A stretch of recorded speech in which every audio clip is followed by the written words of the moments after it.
everybody, and welcome back to the Star Wars Expanded Universe, narrated by Disney, or Lucasfilm, whichever way you slice it. Legends. So my phone broke. This is a new one. And, I don't even know if this looks okay or not, but I had 3 reviews in advance. And I had, all the short stories and stuff included in there.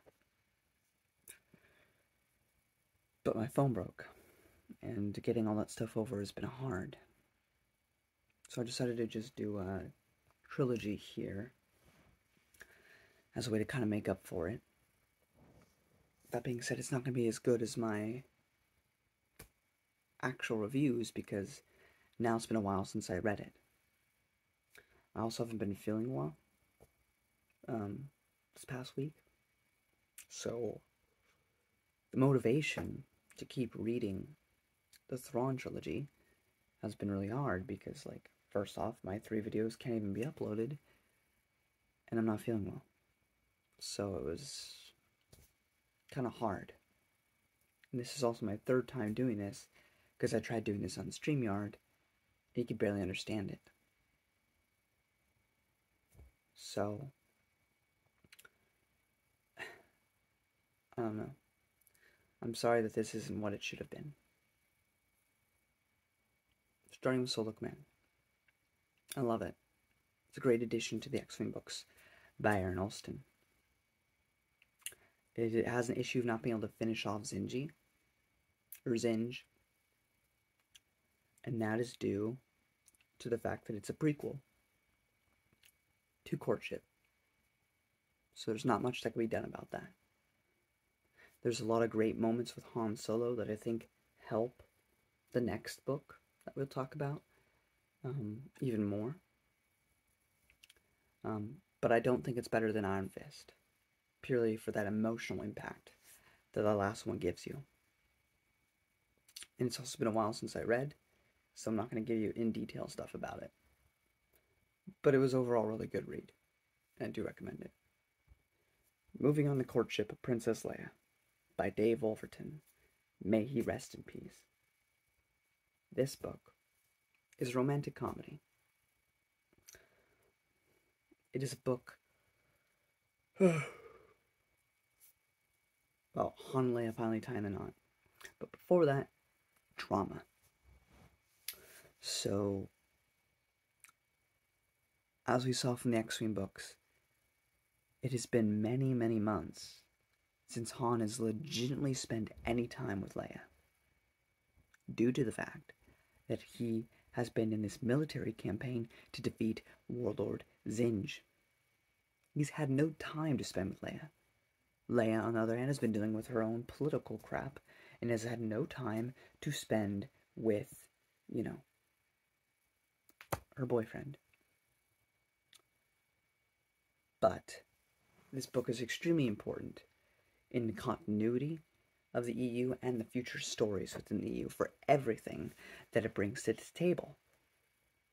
This book would introduce us to the Dathomiri witches and the Dathomir planet. This is where it debuted, was here. We get introduced to a very important faction, that'll be very important moving forward, the Habens. This book paves the way for bringing me one of my favorite female characters of all time, Tino Ka. And yeah, so this book does a whole lot. The Habens are very closed off. They don't really interact with outsiders, but they have a huge army. And the central plot is that the Prince of Haps, sorry about Discord, wants to marry Leia. And if Leia does this, she will inherit the throne and have the rights to use the army. Which, as Leia has always been a very selfless person, can really help her defeat this empire that she's been trying to defeat for years.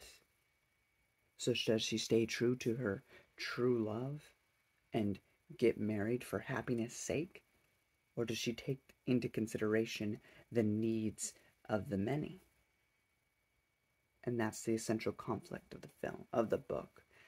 And of course, Han is jealous and takes her to Dathomir to try to woo her over. Um, but he wins it in a card game as well.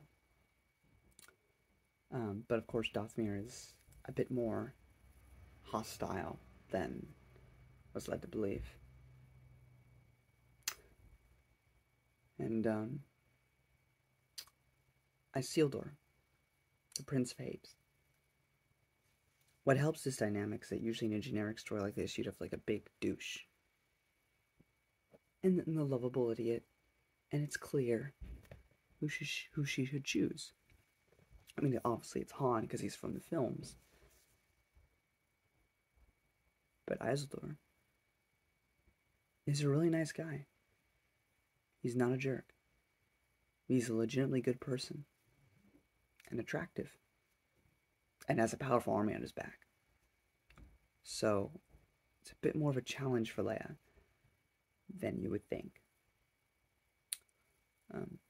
That being said, in the end, she chooses Han. They tie the knot. Also, Warlord Zinj was there. They defeat him forever because Thrawn's about to show up. And happily ever after, till Thrawn shows up. And that's pretty much the essential gist of courtship, without getting into the nitty-ditty details. Another great factor about this book is Luke. I think Luke is written expertly well. This is still before the Thrawn trilogy. He has no students, no new Jedi Order, no nothing. So he's still searching knowledge of and trying to grow in his understanding of where he's at. But he remains true to Luke, and it's great to see. Now, more recently, I haven't really heard this from other people, but more recently I've heard some issues with the relationship between Han and Leia, which I disagree. I mean, their banter, their anger toward another, they've always shown that. I don't think it's out of character, especially since Leia hasn't seen it as much. You know, when you get used to someone, their idiosyncrasies and their, quirks, you kind of tolerate more because you've gotten used to it. But if you have one friend that has that one annoying thing, I know I'm annoying, and you don't see them on a consistent basis, then those annoyances are going to become way more apparent than they would have if you see them like every week, because then it just becomes, noise. You get used to it. And so that's how Han and Leia are feeling with one another. But underneath all that is their core, and that should speak more to the ferocity of their love. The fact that despite what they dislike about each other, that the love remains stronger. Wouldn't it? That's what I think. Though trying to say that the sequels are a better version of their relationship is just disrespectful. No one should ever make that claim. It's not true. You're just being edgy for edgy's sake if you try to argue that this book has a less good relationship of Han and Leia than the sequels. I'm sorry. It just is the case. But yeah. Is it the most serious book in the world? No. Is it a super fun book? Absolutely. And for continuity reasons, it's extremely important. So you can't skip this one. And Tatooines Ghost. Bugs. Troy Denning. Let me get this out of the way.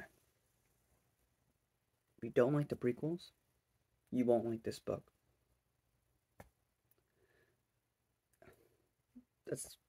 You can click off now.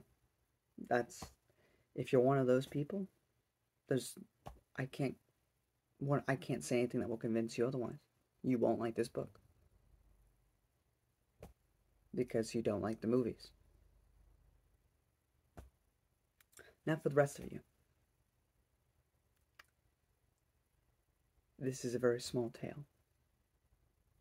It's not a big adventure. The stakes are not high. It's a very simple little tale. And you may find it boring. Some of you might, even if you like the prequels. And I completely get it. Completely get it. I understand you're not a dummy. It makes sense. But I, for one, love it. Leia wants to get this art piece because it's from Alderaan. And Alderaan is kind of gone. So it's one of the few things she can still have a memory of her home from. But also to raise the external stakes and make it so they don't just leave when things get a little tough. There's also rebel information in there. They're the New Republic now, but back when they were the Rebellion, a bunch of rebel spies that lived on Imperial worlds, their information was encoded in that, so she could contact them if need be. And, well, the Empire also wants this painting. Why? Well, this is right before the Thrawn trilogy, and, well, the Chimera is there. And we don't see Thrawn, or at least he isn't directly mentioned, but it's the Chimera. And this is literally a couple months before the Thrawn trilogy, so it's Thrawn. And it makes sense why you'd want the art. But if you were to discover, or probably already knows, that there's stuff in it, then rebels that are still living on Imperial-occupied worlds would be compromised. Contrived? Yes. That being said, I don't have a problem with it. I think it's fine. But here's the whole gist of this book, because it came out after A Phantom Menace came out. So now we know what Episode 1 was all about. And here's the thing. I think people think it's a little forced, and it is. But here's the thing. Had George never planned on making prequels, then stuff like the Black Fleet Crisis wouldn't have been a red herring. We might have actually learned stuff about Luke's mom. But the fact of the matter is that Luke has always planned on doing stuff, eventually, with a prequel. Which is why he held off people making stories about Anakin Skywalker up until the prequels were made. Hence, the woman in Black Fleet Crisis couldn't be Luke's mother. You knew, even back then, it had to be a red herring. Or I think a lot of people did.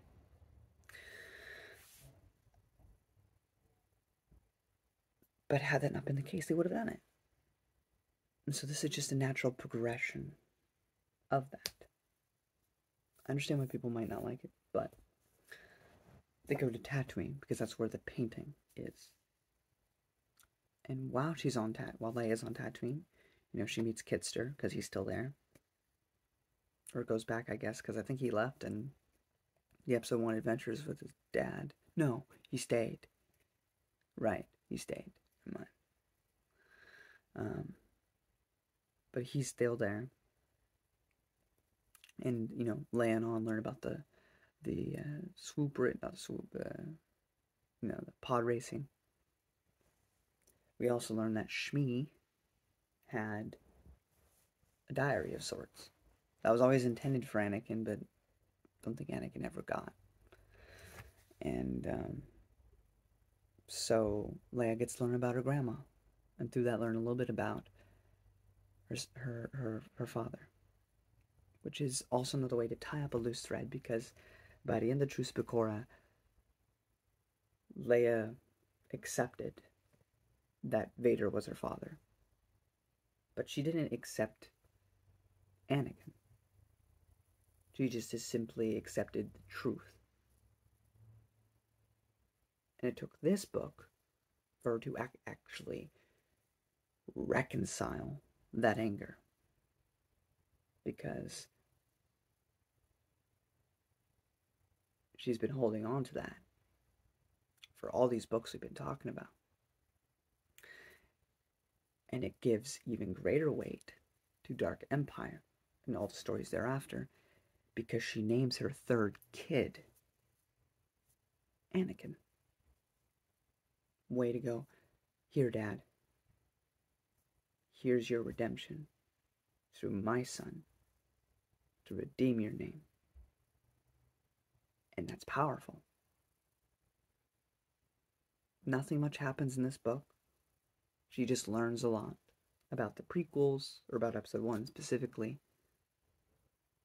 about her dad as a little boy. Not even, edgy Hayden, you know, innocent Jake Lloyd.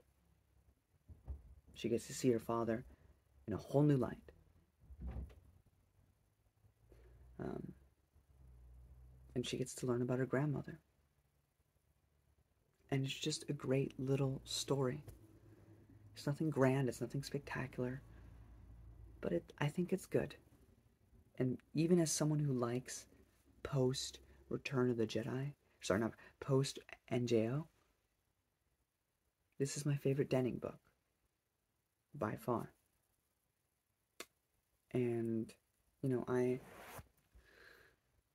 just really enjoy that about this book. I also really, really enjoy how Denning writes Han and Leia. Say what you will about the man, but he gets it. They feel like Han and Leia most of the time. Noah can say whatever he wants about, down the line with Dark Nest or whatever, but right here they feel like Han and Leia. Like so much. Like Denning truly is a fan of Han and Leia, and you can feel it on every ounce of the page. And the squibs, they're fine. They're not the best part of this book. They're stupid, but they're a thing. But yeah, overall, I do recommend this book. And then there's Trouble with Squibs, which I did read, but didn't finish it. And then my phone broke.